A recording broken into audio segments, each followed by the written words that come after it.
Chapter 12. Then Jesus, 6 days before the Passover, came to Bethany, where Lazarus was, which had been dead, whom he raised from the dead. There they made him a supper, and Martha served. But Lazarus was one of them that sat at the table with him. Then took Mary a pound of ointment of spikenard very costly, and anointed the feet of Jesus, and wiped his feet with her hair, and the house was filled with the odour of the ointment. Then saith one of his disciples, Judas Iscariot, Simon's son, which should betray him, Why was not this ointment sold for 300 pence, and given to the poor? This he said not that he cared for the poor, but because he was a thief, and had the bag, and bare what was put therein. Then said Jesus, Let her alone. Against the day of my burying hath she kept this. For the poor always ye have with you, but me ye have not always. Much people of the Jews therefore knew that he was there, and they came not for Jesus' sake only, but that they might see Lazarus also, whom he had raised from the dead.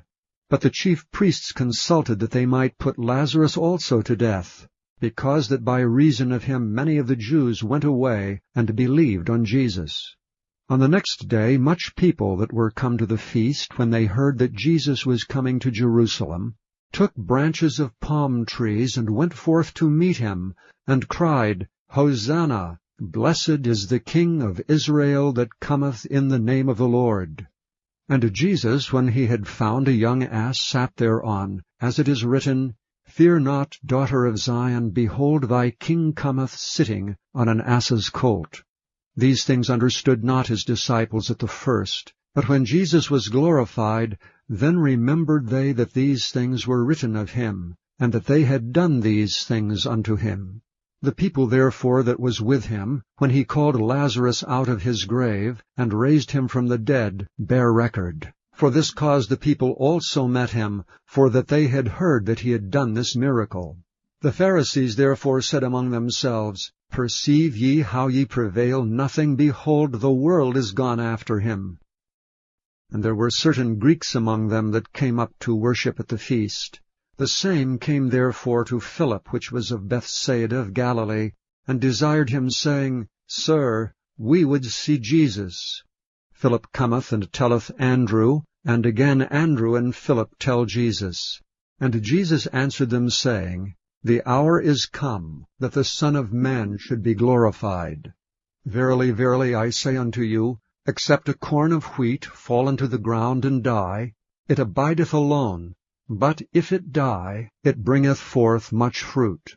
He that loveth his life shall lose it, and he that hateth his life in this world shall keep it unto life eternal. If any man serve me, let him follow me, and where I am, there shall also my servant be. If any man serve me, him will my Father honor. Now is my soul troubled, and what shall I say? Father, save me from this hour. But for this cause came I unto this hour. Father, glorify thy name. Then came there a voice from heaven, saying, I have both glorified it, and will glorify it again. The people therefore that stood by and heard it said that it thundered. Others said, An angel spake to him. Jesus answered and said, This voice came not because of me, but for your sakes. Now is the judgment of this world. Now shall the prince of this world be cast out. And I, if I be lifted up from the earth, will draw all men unto me. This he said, signifying what death he should die. The people answered him, We have heard out of the law that Christ abideth forever. And how sayest thou, the Son of Man must be lifted up? Who is this Son of Man? Then Jesus said unto them, Yet a little while is the light with you. Walk while ye have the light, lest darkness come upon you. For he that walketh in darkness knoweth not whither he goeth. While ye have light, believe in the light, that ye may be the children of light. These things spake Jesus, and departed, and did hide himself from them. But though he had done so many miracles before them, yet they believed not on him, that the saying of Esaias the prophet might be fulfilled, which he spake, Lord, who hath believed our report? And to whom hath the arm of the Lord been revealed?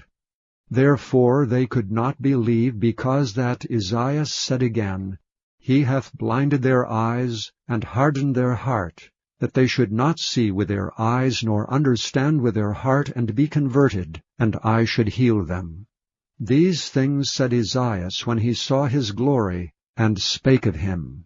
Nevertheless among the chief rulers also many believed on him. But because of the Pharisees they did not confess him, lest they should be put out of the synagogue. For they loved the praise of men more than the praise of God. Jesus cried and said, He that believeth on me, believeth not on me, but on him that sent me. And he that seeth me, seeth him that sent me.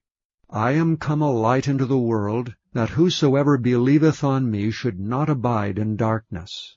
And if any man hear my words and believe not, I judge him not. For I came not to judge the world, but to save the world.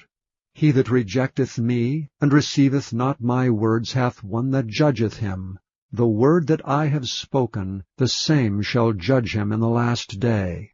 For I have not spoken of myself, but the Father which sent me, he gave me a commandment what I should say, and what I should speak.